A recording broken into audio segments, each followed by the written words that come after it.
It's so dark. I got to tell that Archimedes story. So Yeah. do you know who Archimedes is?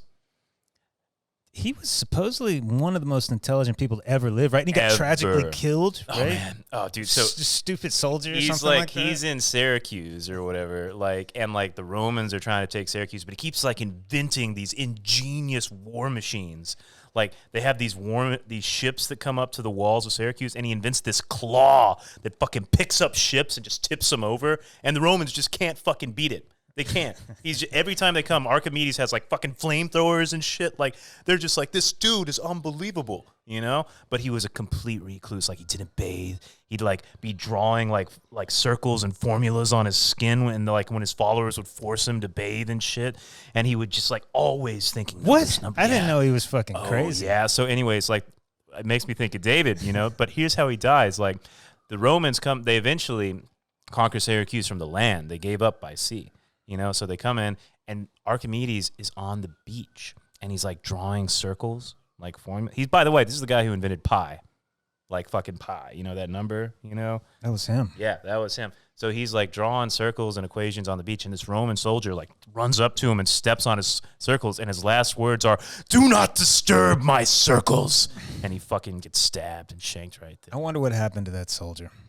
Oh well, there was explicit orders from the Romans capture this man, capture him, because they fucking knew. They were it's the Nazi scientists. It's Warner von Braun. Oh, they were do you think, fucking you think take the that Romans hired somebody to do it? No. The Romans wanted him alive. The soldier fucked up. The soldier definitely The Greeks wanted him alive. No, the Romans were the ones trying to invade Syracuse. Why would they want him alive? They want to kill him. Because that's a genius, man. It's when the Americans came into Nazi Germany, they took as many scientists as they could. True. Warner von Braun, the inventor, the NASA guy, he was a Nazi. Oh yeah, I know. A fucking full-on Nazi. Hey, so what do you think happened to that soldier that killed him? We don't know. Wait. We don't know. Sorry, boss. I killed the homeless guy on the beach. You know who that fucking homeless guy was? That fucking stinky dude with the old beard and shit. The greatest man to ever live. But it happens. 1 in a billion, there's one of those guys. A true genius that just comes out. And, you got to cultivate that shit. The Greeks, they just put it, in Syracuse, they put up with him. They were just whatever he wants to do, just let him do it. It's amazing how do you think he was able to present plans to defend the city if he was that crazy? You think he was always that crazy, or he got crazy? No, so how it would work is the king made him his patron, so he got to do whatever he wanted, but the king would occasionally come to him with a problem. The famous story of the gold crown, where he screams out "Eureka" when he figures out that it's got different density and shit like that. But the king would come to him with problems. I want to build the biggest, most powerful ship ever. So he invents buoyancy laws. And but how did he get to that point? How do you think he got known as an intellectual? I think his genius must have been immediately recognized. Not an intellectual, an academic. He probably got immediately recognized. How though? I mean, if you're that brilliant.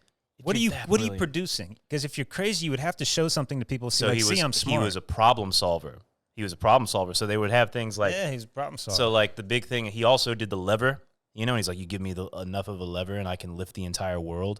And the king was okay, I'm going to give you my biggest fucking ship in the Navy. See if he can lift it. He's one person can lift it. And so he gets the biggest ship, and he builds this huge ass lever with pulleys and shit like that. And he literally pushes down and lifts the entire ship out of the water. So that was how he was. They were here's a problem. And he was I will solve this problem. Wow. Yeah. So that's fucking useful right there. Wow. Of course you're going to. If I had a guy like that, Dean, 24/7, at least 2 or 3 bodyguards. If anything happens to them, I am going to fucking kill you in the worst possible way possible. Oh, man. Those people are important. They really are. So important, man. The Da Vinci's of the world, the people who they've got that stroke of brilliance, that's it. But we are, Chase. We're the people that keep them sane. We got to take them into the shallows occasionally. Put down the circles, buddy. We're going to the beach, all right? We're just going to hang out. We are very necessary. Take those fucking higher-ups and bring them back down to fucking peasant levels. I love how we say that. We are so necessary. we are essential. We're divine. We are divine. That's what makes us divine.